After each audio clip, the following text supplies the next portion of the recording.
always follow the tractor manufacturer's user manual or instructions to determine whether the tractor is designed for this. But most older tractors anyway, are designed to have the hubs slide on the shaft. So you can see right here, there's the shaft and there's the hub. Watch this. Okay, so not only do they slide, there are engagement points. So there are not hundreds of things to know about tires, but there are a few things. And what you want to make sure is the orientation of the tread. If it's a tread like this, if you're going forward, you want it so the lugs will spread material away from the center of the tire. When I got this tractor, the tires were on the wrong sides. So the next thing to note is the offset of the rim. And you can see how there's quite a deep dish right here. There's maybe 9 inches of offset there. But on this side, they're only like 3 inches. So most rims you can flip around. Now there is some argument about the taper of the hole here versus the taper of the hole on the other side. I looked and I couldn't see any difference on these rims.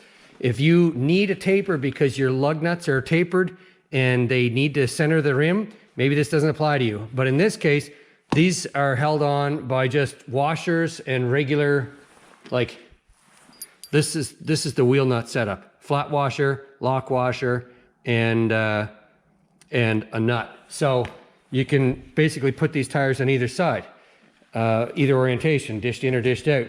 So just by flipping the tires around, you gain probably 6 inches of offset on each side. That'd be maybe a foot wider.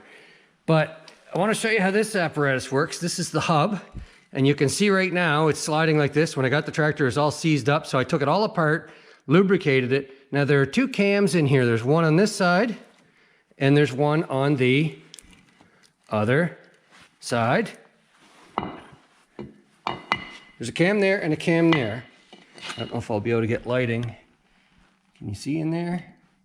And as this nut tightens on that bolt that goes through it, it draws these cams together and they pinch on this 6-sided shaft. They'll pinch on it and it basically tightens up the hub against the shaft. So that's great, that's how that works.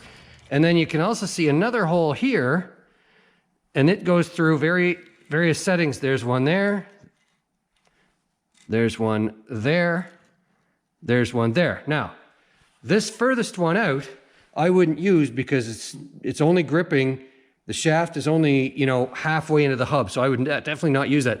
I don't know why it's there, to be honest with you. Well, you know what? I say that. When I got the tractor, the hubs were installed like this. And the rims were on the inside, and this was all on the outside. So maybe in that scenario, that's just yet another adjustment for fine-tuning the width that you want the tires. But I don't know. I'm not recommending that, I guess. I don't think that's the proper way to do it. The wheel stud should be facing out always. So anyway, so you pick your preferred orientation, take the lock bolt, which sets the width, and slide it in. This is kind of a stiff one. I'll show you over on the other side. So here we are on the other side, and I've set the hub offset the way I want it. I'm going to take a lock bolt, shove it through, I think, yeah. And it resets right down in place, so you don't need to have a wrench on that end when you tighten. And then there's the threaded piece. So I'll put a washer and a lock washer, a fender washer, lock washer, and a nut on there, and tighten that up. And also at the same time, I'll be tightening, actually I'm going to tighten this one first, the cam, and then I'll tighten the lock washer or lock bolt. And that sets the offset. Then we'll snug up the big bolts. Not that way.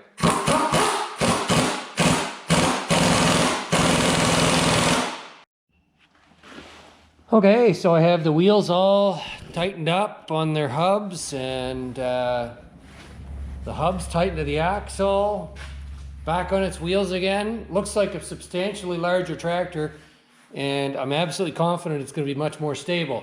Now, won't go through a gate maybe as narrow as it would have before, but that's a small price to pay for the increased stability. So there you have it. That's how you adjust the width of tractor wheels on an axle. And if you like my videos, please subscribe. Good luck with your do-it-yourself projects.